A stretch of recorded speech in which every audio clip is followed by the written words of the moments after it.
I have quite a few pretty cool aquariums with plenty of nutjob cichlids in them, but the question we always ask ourselves as aquarium enthusiasts is, what can I do to make them better?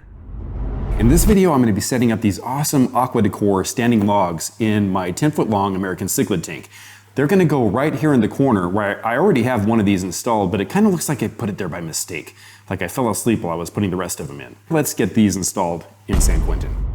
The first thing I'll have to do is move this little cichlid sanctuary I made for any of my guys who need some voluntary solitary confinement. The new roots will need this space. It'll be going right over here toward the middle of the tank. There's another sanctuary just a few feet over to the left of this spot. Let's move some rocks.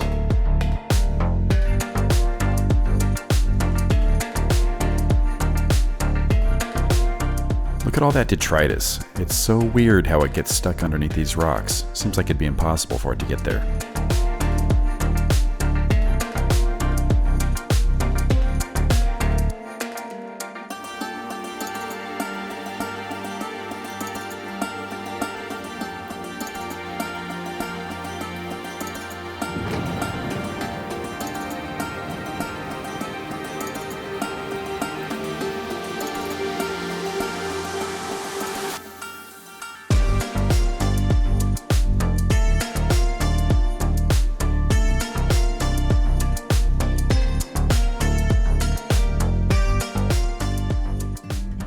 This root is smaller than the new ones, and I think it would be more suited for the front of the tank.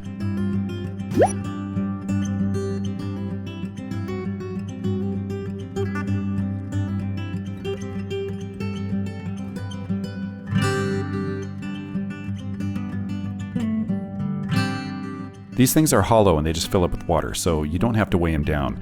That's why you see all those bubbles coming out.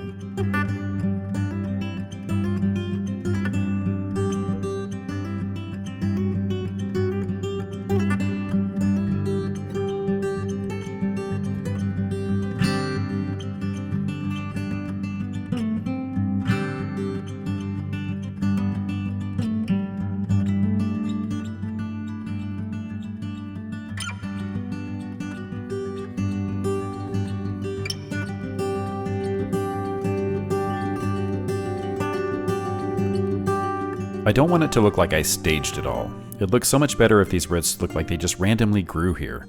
And stick around to the end of the video to see the final adjustments and to see how these fish are enjoying these. And leave a comment letting me know what you think. And look, this is exactly what I was hoping for. I wanted them to just be going in and out of these roots and make it feel more like their native environment. There's my mouth-brooding Severum and Sparkle Joe, my green terror, and he's usually the one that gets bullied by everybody, especially Kevin, but look, he's not even afraid of Kevin in this place. There's St. Vincent, my new Vieja, added the same time as I added my true parrot cichlid Buck, who's right here. And I was afraid he'd get bullied by everyone, especially Kevin, but it turned out to be he was actually able to stand up for himself, and he became the tank boss over the week. Everyone just gets out of his way. He can go wherever he wants. And look, he's showing off here a little bit. Look at that. Get out of here, Kevin. You don't belong here. There's Sylvia. Hi, Sylvia. She's a good fish. She's a Salvini, which usually they're jerks, but she's a wonderful one. You will subscribe. Ding ding. And here's everyone enjoying themselves. And again, that's the little guy that I thought might end up getting eaten by Buck. He's my small Jack Dempsey, and it looks like he's been chased a little bit. He has some fin damage, but he's still alive. He's not in Buck's belly, and I think he probably couldn't fit in his mouth anyway. I also ordered some of this green moss from Aquadecor, which looks really good and authentic, and I think it'll add some flair to the tank, but I'm afraid that the fish might end up eating this, even though it's not real. I mean, my cichlids are smart for fish, but fish are still pretty stupid, so they could end up taking a bite of this stuff and then swimming away, spitting it out, or maybe even eating it, then come back and try to eat more of it. So, well, I'll just have one piece of this for now, and then I'll see how it goes over the next couple days, and if it looks like it's gonna work, then I'll put the rest of it in, and I'll show you what that looks like. Let's start off with a piece that just sits on the roof of the sanctuary you just saw me design.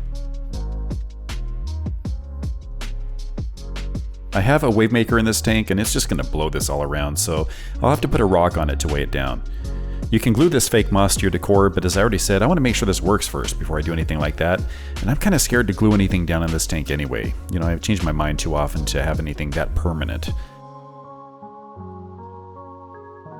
Many of these cichlids love to eat plants, so I don't have real ones in here, that's why I'm using this. Plus, if the fish didn't kill them, I would with my questionable planted tank skills. And already we're getting some nibbles. Not looking good. Let's see if that was just a one-off. Maybe nobody else will be interested.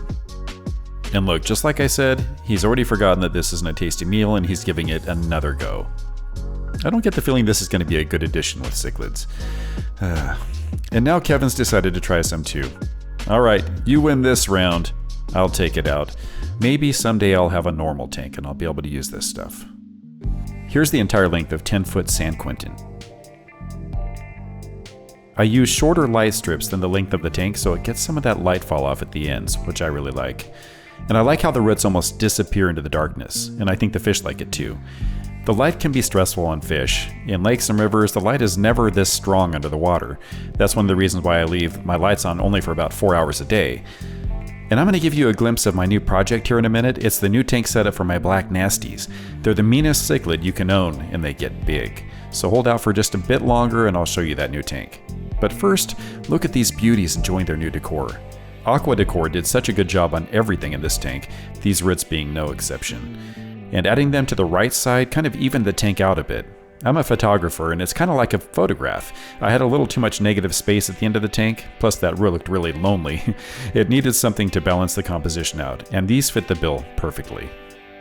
Many of these cichlids are on the more aggressive side. Right now Buck is the boss, but that'll change when the others get some size on him, at least most likely. These roots provide some good escape routes for anyone experiencing too much psychopath aggression. But here's something cool. Before I added Bug to the tank last week, Kevin was doing a lot of small chases to let everyone know how cool and tough he is. But since Bug's incarceration into San Quentin, there's been almost no aggression at all that I've seen. I know someone's going after that little Jack Dempsey to some degree because of the fin splits he has going on, but I'm not seeing it happen. And my point is that there's some aggression, but hardly any at all. I know it's unlikely, but hopefully, as some of these questionable characters like my Vieja and Oscar get larger, they don't turn on their psycho and make life for my other fish, and for me, a living nightmare. Next thing I'll be doing is an unboxing video on my black nasties and the complete setup of this land and rimless 72-gallon tank and stand. But for now, just look at where it'll be going and how great this tank looks. Looks awesome, and guess what? I'm actually almost done setting it up, and it looks out of this world. This tank will eventually be too small for a single black nasty, so it's only a temporary home until I get the full-size tank up at a later date. But this will be fine until the fish is about 8 inches or so. I'll show you the whole thing, and you're gonna love it next week.